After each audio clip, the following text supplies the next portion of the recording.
Hey guys, what's up? Welcome back here to today's episode of Intuitive Angling, and hope everybody's having a good day, and I really appreciate y'all making some time to check today's episode out. Guys, today we're going to be talking about the fact that my social media inboxes, Instagram, YouTube, Facebook, all that type of stuff, it's getting blown up with comments going on regarding the Bassmaster Elite Series tournament that's happening right now at Lake Fork. About it, the show's completely unwatchable. People are saying that you can go through the feed and look. They'll say, I've tuned in for a minute, I can't stand it, I turned it off. And we're going to get into that and the bigger ramifications of the picture, what Bassmaster needs to do, and just talk about it in general, and definitely curious to get your guys' opinion on it as well. Before we get started, guys, I want to show you all real quick one of my favorite lures for the month of May into like the middle part of June that a lot of people don't fish. Guys, this Megabass Vatalion swim bait is freaking unbelievable. Bluegill pattern here. It's like a jointed swim bait, glide bait. It's like a hybrid glide bait, swim bait, crankbait. Goes through the water like this, through the water like a perch. And guys, this thing is incredible. You take this thing and throw it next to like the side of a boat dock or on the outside of a grass line, outside of a lay down tree or something like that, or back when the bluegills were spawning, and they will annihilate this freaking thing. I'll put my Tackle Warehouse link in the description to the Megabass Vatalion if you guys would like to pick one up. They got a bunch of different colors, but this bluegill pattern is my favorite one right here. Okay, let's get into this a little bit, guys. This is unbelievable. It's like we all know that the Bassmaster Elite Series circuit anymore, it needs to be called the Bassmaster Spotlighting Circuit. That's what it is. It's if you look through, go through and look through the Lake Fork right now, and I'm not talking bad about these young anglers, but there's a bunch of 20-something-year-old live scopers that are dominating the sport. They have been for 2 years now, and this Lake Fork tournament is no different. Now, here's what I want to talk about in this particular tournament. We all knew that this was coming at Lake Fork. Lake Fork is like the spotlighting tournament of the year, and the fact that Lake Fork basically sucks as a fishery unless you have forward-facing sonar, and the people that know how to use it, know where to look for the fish with that technology, they're catching 30-pound bags, right and left, which creates this illusion that Lake Fork is this awesome fishery that it's not. So a couple of different things. First of all, guys, I'm not impressed whatsoever. I could care less about a 30-pound bag taken with live scope, because in my opinion, it's an illegitimate catch. It's no different if we equate this to different parts of other aspects of sports. It's like, let's say, for example, if you take a hitter like Mark McGwire was, back in the 90s, when he was hitting 550-foot home runs, since he's all jacked up on steroids, and it creates this illusion that, these players are really good, and, this element of like, people have never seen this before. And that's what we're seeing right now with this explosion of 25 and 30-pound bags of fish taken with forward-facing sonar, which is illegitimate fishing. Because when you're talking about a legitimate form of bass fishing versus an illegitimate form of bass fishing, it's all about the element of fair chase. Because yeah, you can take a stick of dynamite, or you could take some electroshocking, tools out there, and then you could shock up 30 and 35-pound bags of fish right and left, which is not considered fair chase.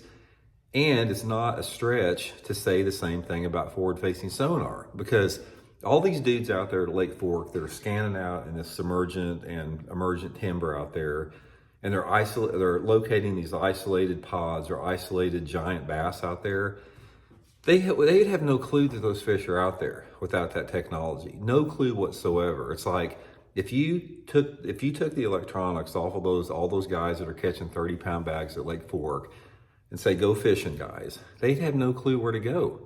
They would catch not even half of what they're catching. The catch rates would be more in line with the reality of the lake.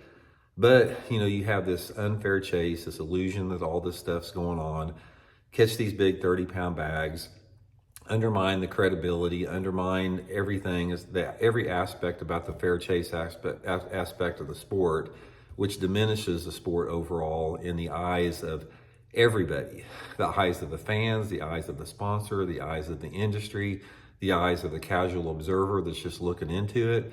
I don't know how many people that I've talked to that don't fish, and you explain to them forward-facing sonar, they all say the same thing. Well, that's cheating. Yeah, it is cheating. It's legalized cheating is what it is that Bassmaster has enabled and Bassmaster perpetuates. So we're going to go back to the same thing again. When you have hundreds and hundreds and hundreds of people commenting just on my platform. Now, we're not talking about everybody else's platform. Hundreds of comments from Bassmaster members or former members that they're tuning in to the Bassmaster television show because they want to watch bass fishing. But they see what's going on. They see a 20-year-old flat brimmer with a forward-facing sonar minnow glued at his live scope. There he is, there he is, there he is, there. Oh, he's getting close, he's getting close. There he is, there he is. Oh, he's turned away. Oh, he's coming back. There he is, he's got it. That's why people tune out of it. That you can't, when Bassmaster tries to say, we've had so many viewers or this and that, you can't count somebody that tuned in for 30 seconds to your show and then got disgusted and turn it off as some type of a positive thing for your viewership. And that's what Bassmaster doesn't understand. They are undermining their own success here as an organization. They've already undermined their reputation. They're going to undermine that, since Bassmaster is sort of supposed to set the bar for the sport. It gets more attention than the other organizations.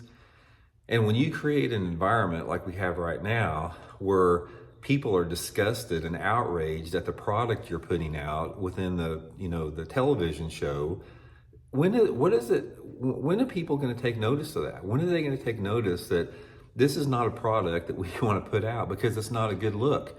It's not a good look for our organization. It's not a good look for the sport. It's not a good look for these anglers that we are forcing them to have to use this technology. And at what point is enough enough? I guess, apparently, when you have an electronic company come to a tournament organization and say, name your price, you guys name your price. What is it going to take to keep forward-facing sonar in your tournaments? Okay, you say you're going to lose viewerships and you're going to lose other sponsors because people are disgusted by this and they don't want to see it. You just name your price, since we make billions of dollars a year, and we're going to subsidize it, and we're going to force these guys to have to use this to compete. Prove me wrong. If